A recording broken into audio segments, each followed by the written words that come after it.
Building a rocket is one thing and launching it is another. But what about the bit in between, moving it to the launch pad? Rockets like the Saturn V and the new SLS for the Artemis program were and are massive. The SLS is about the same height as a 30-story building, and you can't launch it where it's built, so it has to be moved. So how do you move what is effectively a skyscraper-sized rocket and its launch tower to the launch pad in one go? The problem was solved back in the 1960s with the Apollo missions, with the crawler transporters, which were also used to transport the Skylab, Apollo-Soyuz programs, and then went on to the Space Shuttle program from 81 to 2011. And now they'll be used for the SLS rockets and the Artemis program. When NASA commissioned the crawler transporters in 1963, they were two of the largest self-propelled vehicles in the world, and continued to be so until 2013, when they were pushed out by the XGC 88,000 crawler crane. But they are still in use today. These are NASA's massive crawler transporters 1 and 2.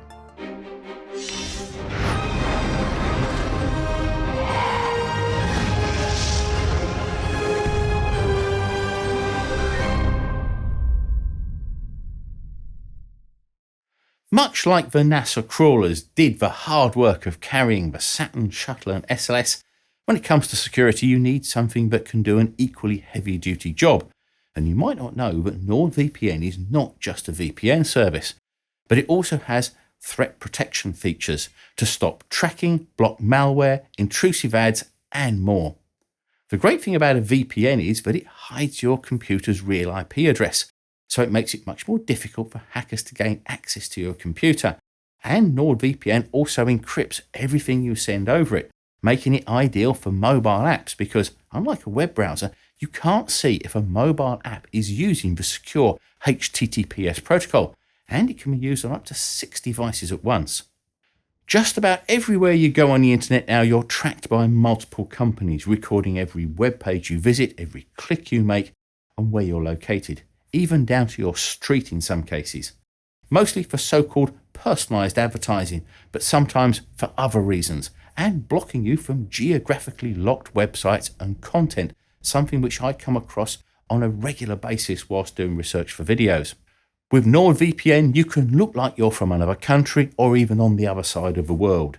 You can view sports channels, movies, TV that you might not have access to in your country. Act now and you can get Nord's 2-year deal with 60% off plus 4 months extra for free by using the link nordvpn.com/CuriousDroid, which is in the top of the description below. And there's even a 30-day money-back guarantee, so it's risk-free and there's no excuse for not trying it out. In January 1961, just 16 days after John F. Kennedy became president, 3 men met in a small office at Cape Kennedy to discuss new ideas for launching heavy space vehicles. They were Dr. Kurt Debus, the then Marshall Space Flight Center launch director, Theodore Poppel, and Greg Van Tissenhausen. All 3 had spent the last 25 years in rocket development. They were studying new launch sites for rockets with between 5 and 10 million pounds of thrust capability, and this was just 3 years after the launch of America's first satellite with a rocket with just 87,000 pounds of thrust. What they had to plan for was something that had never been built before with technologies that had yet to be invented. Firstly, they had to consider how the component sections of such a massive rocket could be transferred from the contractor's factories to the assembly building. Then they also had to consider how such a rocket could be built, horizontally or vertically, and then once built, how it would be transferred to a brand new launch area, which at the time was either underwater or marshland. On the 31st of March 1961, Dr. Debus outlined his proposals to the Marshall Center's board, chaired by Dr. Werner von Braun. And on the 12th of April, the Soviet Union put the first man into space, immediately putting NASA into a flurry of activity in response to questions from the White House as to how the US could regain the upper hand. The ideas for the spaceport and the massive rockets to use it, which they'd been looking at only a few months earlier, were now to be set in motion. And on May the 25th, 1961, President Kennedy announced it before a special joint session of Congress. Work was soon underway on Launch Complex 37 for the initial Saturn 1B, followed by Launch Complex 39, built to send men to the moon. It was decided that instead of having a fixed structure at the launch pad, as had been used before, the rockets would be assembled vertically at the Vehicle Assembly Building before being attached to a launch umbilical tower, and then both that and the Saturn would be mounted on the launch platform. The launch platform alone would stand 2 stories high and had enough steel plates to cover half an acre. This would be picked up and moved to the launch pad, and once in position, a second mobile service structure would be moved into position to provide fuel and access for the technicians to perform the final checks. What type of transport would be used to transport the Saturn on the mobile launch pad from the Vehicle Assembly Building to the firing pad would be determined by the location and the geology of Cape Kennedy as much as anything. This wasn't a new idea, and a version of this Integrate Transfer Launch or ITL system had been used with the US Air Force's Titan III rocket before, but this new version would be on a much bigger scale. Many proposals were put forward. There was the idea of constructing a canal system and using giant floating barges to carry the combined launch assembly vertically, but during tests it was found that this would both be very difficult and very expensive to achieve. Rail tracks were considered.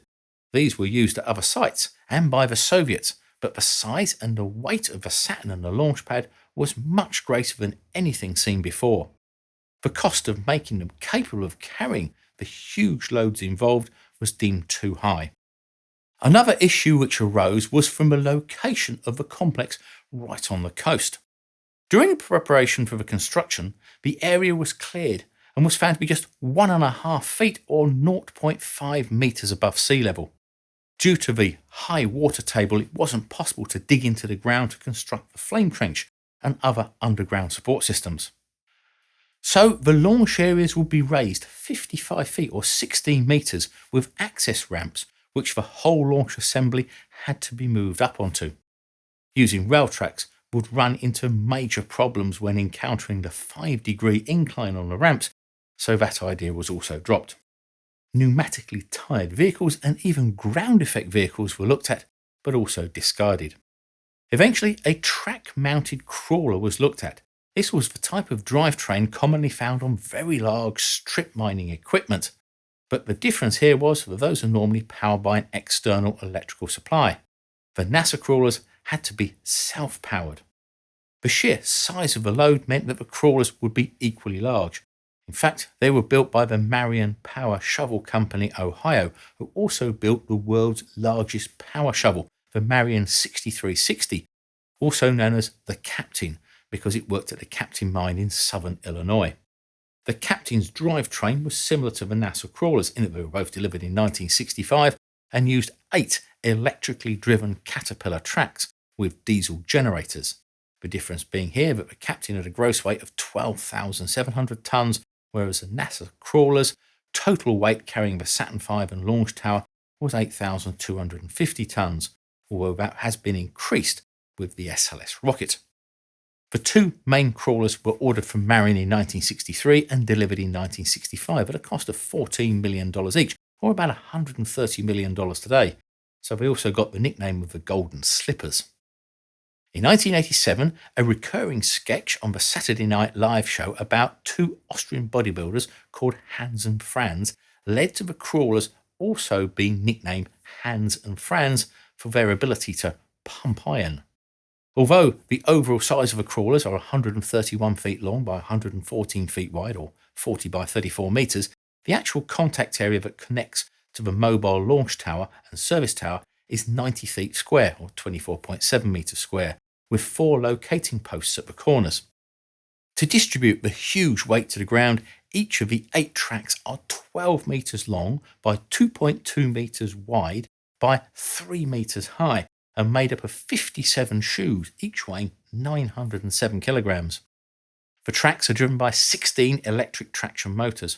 Power is generated from 4 1 megawatt generators, which are in turn powered by 2 2,700 horsepower Alco V16 locomotive engines. Each crawler carries about 19,000 litres of diesel fuel, and it travels about 2.5 metres per litre of diesel, or about 0.007 miles to the gallon. 2 more 750 kilowatt generators are driven by a further 2,065 horsepower diesel to power the systems for levelling, jacking and steering. The crawler's top speed is 1 mile an hour or 1.6 kilometres per hour when fully loaded, and 2 miles an hour, 3.2 kilometres per hour unloaded. One of the main issues of having a raised launch pad was getting a 30-storey plus rocket and tower up a 5-degree incline, which could cause serious stability issues. So the platform of crawlers had to tilt to allow for the incline and keep the assembly as vertical as possible. The crawlers were fitted with a levelling system that raises the back of the vehicle and can keep the top of a rocket within 30 centimetres of vertical, or 0.16 arc seconds. This was achieved with 2 hydraulic servo systems which were fed by error data from manometers connected to a 130-foot long horizontal pipe that acted like a giant spirit level. This controlled variable speed pumps to adjust the corners to bring it back to level. Having massive tracks might well distribute the huge weight, but the roadway it runs on had to be specially constructed to withstand the weight of up to 8,250 tonnes without subsiding, considering that the ground before was marshland. The roadways are 2 metres deep and made up of hydraulically packed sand to a density of 96%, almost out of solid rock, and these form the basis for the roadway, which then has a layer of hard-packed limestone and then another layer of crushed Alabama and Tennessee river rock, which was used for its low friction properties and to reduce the possibility of sparks in case of fuel leaks. One of the biggest natural hazards to face the spaceport is that of hurricanes. Even though the 445-foot high vehicle assembly building is built to withstand them, a fully loaded rocket and tower could potentially be blown over. Although that will be unlikely, it will be far more likely to be damaged by flying debris, and rockets only have relatively thin skins. This was at the root of Dr. Debus's idea to only move the rocket to the launch pad when everything was finalised and ready for flight. Earlier, smaller rockets, once at the launch pad, would have had to be taken down or disassembled if a hurricane warning was issued. With a mobile launch pad, it could quickly be moved back to the vehicle assembly building, and once the storm was over, rolled back out again ready to go. Luckily, hurricane warnings normally have a 24-hour window, and the transit time from the VAB to the launch pad or back again was about 12 hours, including disconnecting the various supply pipes and cables. The actual transit time is only about 5 hours. On June 8, 1966, Hurricane Alma came into view, and Debus used this to test his theory. On a 1-hour notice, he ordered the Saturn V back to the VAB in driving rain and winds gusting at 65 miles an hour or 105 kilometres an hour. They did it in 10 hours, proving that it could be done with the usual 24-hour notice. After the space shuttle era had come to an end in 2011, in 2012-14, both crawlers were upgraded with new engines, exhaust, brakes, hydraulics and new computers. Crawler 2 was further upgraded in 2014-16 to increase its lifting capability from 5,400 tonnes to 8,200 tonnes to handle the new SLS rocket and its greater weight. Crawler 1 was intended to be used by commercial flights for Orbital ATK, now Northrop Grumman Innovation Systems, but the loss of a contract for the National Security Space Launch to United Launch Alliance and SpaceX left just Crawler 2 to do the work for the SLS and the Artemis program. Although they only travel at 1 to 2 miles an hour, they've already clocked up 3,500 miles or 5,500 kilometres in their 50 plus years of use. The method of moving the whole rocket assembly to the tower when everything was ready has worked well for NASA, but with the SpaceX Starship Super Heavy, it's using a more traditional method of transporting it to a fixed launch tower and then lifting it into position. Now, just as I was finishing the script for this video, the SpaceX Starship Super Heavy made its first flight, and it did look like the launch pad took a bit of a hammering from the 30 out of 33 engines it fired. And although the flight ended in an auto-destruct when it deviated from its flight path, it was just a test. And these things happened on many occasions when NASA was testing their new rockets. But it'll be interesting to see what will be the best method of getting a rocket to the pad and launching it as we move again into a new era of very large rockets. So I hope you enjoyed the video. If you did, then please thumbs up, subscribe and share.